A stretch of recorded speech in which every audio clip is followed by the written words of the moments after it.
항쟁위 기관차 9월호 딜레마 중 정책. 인플레 압박에 육아관리의 딜레마.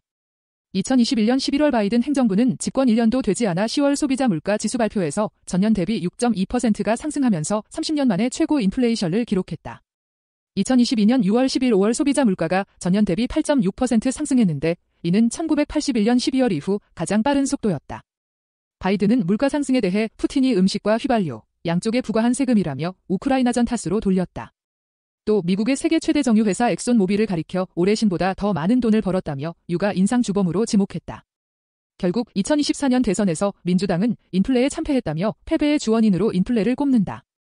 트럼프 대통령도 2025년 중간선거와 이후 정권 연장 전략에 인플레를 중요하게 보면서 관리할 수밖에 없다. 한편 바이든은 대통령 임기 막바지 대러원유 제재 학자금 대출 탕감, 반도체법 지원 등을 빠르게 처리했다. 그동안 육아 물가 상승을 야기할 것을 우려해 미뤄왔던 것들이었다. 어떤 이들은 대러 제재가 트럼프에게 푸틴과의 협상에서 지렛대가 될 수 있을 것이라고 주장했다.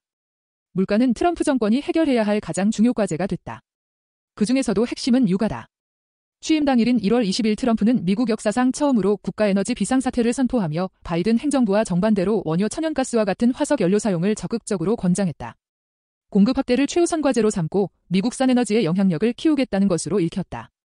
세계 원유 보유국 1위인 베네수엘라의 마두로 정권에 대한 위협, 팔레스타인 가자지구 개발 사업안, 아제르바이잔 본토와 나흐츠반 사이 아르메니아의 회랑 개발 사업에 개입하는 것 모두 그 지역의 원유 생산과 연관된 것으로 보인다.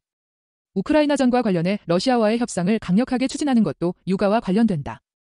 이를 위해 러시아 원유를 수입하는 인도에 관세를 100% 높이겠다고 위협하고 있으며 EU에도 대러 대중경제 제재를 요구하고 있다.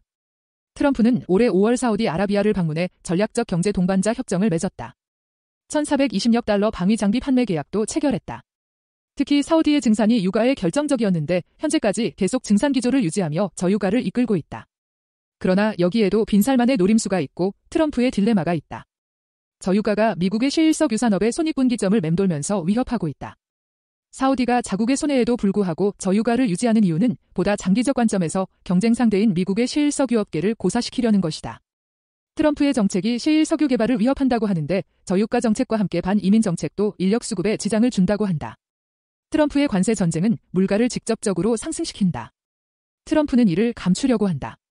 전자상 거래업체 아마존이 일부 상품 가격의 관세로 인해 오른 금액을 표시하는 방안을 검토했다가 트럼프가 베이조스 아마존 창업자에게 직접 전화해 경고하면서 아마존 측이 이를 철회했다.